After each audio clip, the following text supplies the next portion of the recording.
Hello everyone and welcome back to my channel. Today we're going to be talking about my research area, which is all about recommender systems applications in sports science, in particularly for endurance sports such as marathon running. So previously I have talked about my research area in a more general, sort of quick introduction to what my research area is. But today I'm going to be talking about it on a more specific to recommender systems kind of way. So I'm going to be talking about the technique in recommender systems that I mainly employ, which is case-based reasoning. And that's something that we as people do every day. So I really hope that anyone from any background will be able to understand what I'm talking about and will be able to get a general idea of what I'm working on and why it might be beneficial. So I really hope that you enjoy this video. If you do like this video, be sure you give it a thumbs up and that you're commenting below, because that helps me understand that you enjoy these kinds of videos and that I should make more of them. But I want to make sure you guys are enjoying them as well. And if you want to see those future videos, be sure you do subscribe and hit the notification bell so that you know when I have new videos out. The machine learning or recommender system technique that I typically employ at the moment is case-based reasoning.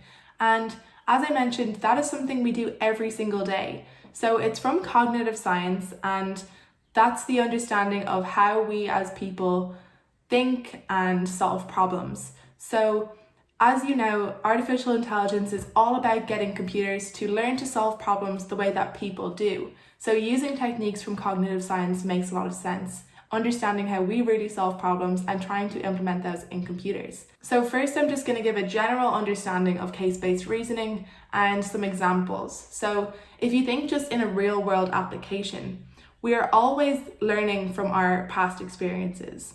So thinking about your commute to work, you will have a general understanding of a predicted time that you can get to work based on traffic that you've previously experienced. So on a given day, you'll experience traffic on different roads, and you know that based on your previous experiences on those roads, what kind of traffic will lead to what kind of arrival time at work or getting home from work. So that's one example where you're using your past experiences. And then another example is a baker. They have a ton of recipes, and when they want to come up with a new recipe, they use their past recipes as a way to have a base level for what they want to work on, and they will adapt these recipes to come up with new ones.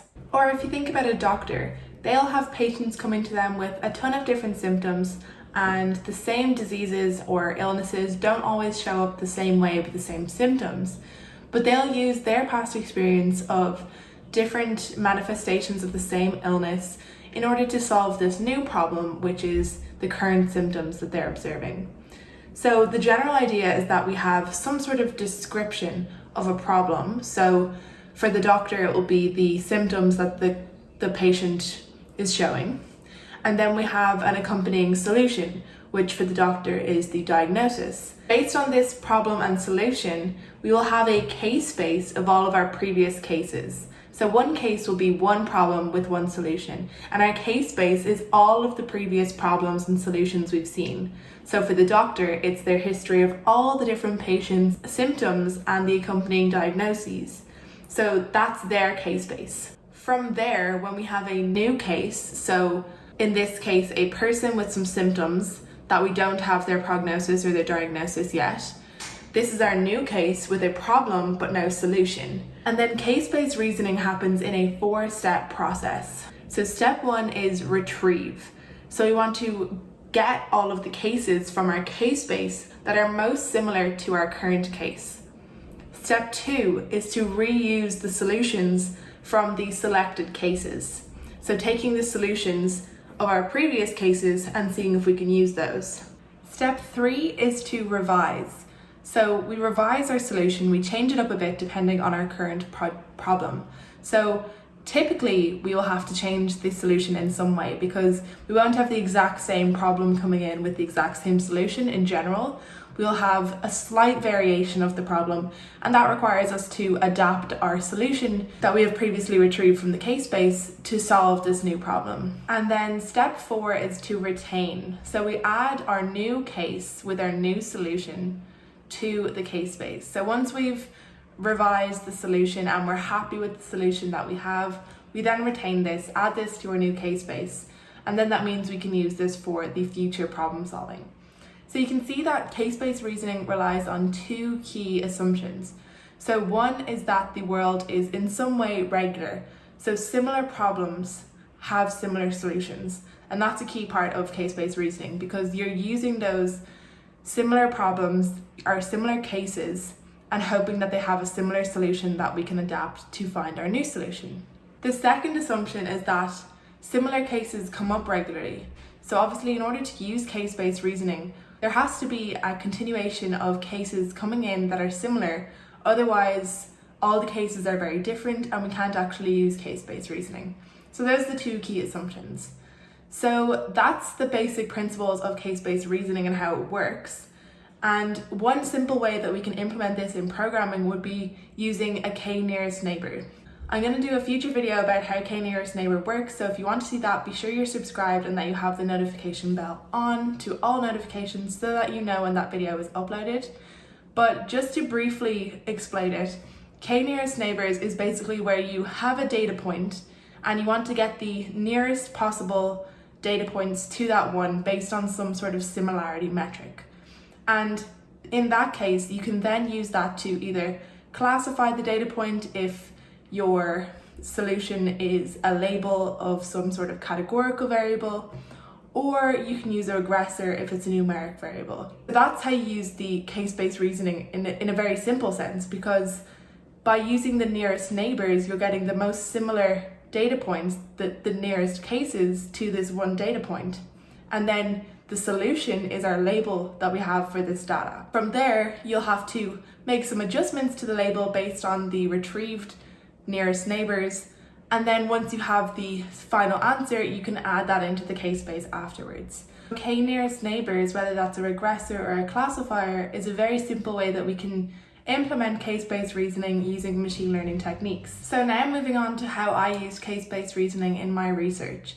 So my research area is all about how to use machine learning and recommender systems techniques, such as case-based reasoning, to provide supports for endurance athletes, and in particularly it's mostly marathon runners. The kind of data that I would want to have is 12 to 16 weeks before the marathon, all the training of the different runners as well as their actual marathon finish time.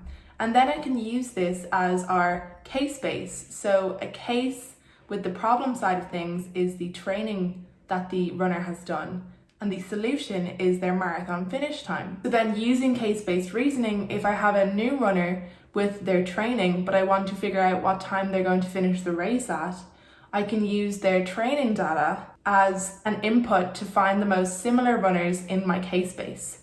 And then I use their actual marathon finish times to come up with a possible predicted time for my runner. So that's the retrieval, the reuse, and the adaptation part. So using a k-nearest neighbor regressor would actually adapt the solutions of all of these selected runners to find a new solution for my current runner. So that's one possible way. Another way would be if I have a goal finish time for the race and I want to figure out what training would be good to do. So in this way, the goal finish time can be used as the problem side of things. In the case base, the problem will be the finish time and the actual solution will be the training plan. So again, I need to find similar runners to my runner whose goal time I know, but I don't know what training to do. And I need to find those similar runners who have that goal time that my marathon runner wants to achieve, and they're similar in some characteristics or some general fitness estimates. And then I want to recommend their training, which is the solution. And I might do some sort of aggregation or recommend different training plans based on what the runner would like. But the solution part here is the training plan. And another possible option that I could do would be to try to figure out the risk of injury based on a runner's training. So I might have as the problem part the training that a runner has been doing, as well as their potential injury history. And the solution part is whether or not the runner got injured at a specific time. So then based on new runners, I can figure out their risk of injury based on the kind of injuries that previous runners have had. So I hope that gives you an understanding into how case-based reasoning works and how it can be used in different problems. and how it can be applied to tons of different fields, including sports science. If you're interested in learning more about it, be sure to be subscribed to the channel so that you know when new videos are uploaded. Some of my videos are more general PhD stuff, but as well, I'm trying to incorporate more of these machine learning recommender systems types of videos. And if you would like to see that video about k-nearest neighbours and how that works practically, then be sure you do subscribe and hit the notification bell. Thank you so much for watching, and I would love to hear your opinion on my research, so be sure to comment down below what you think, and I will see you all in the next video.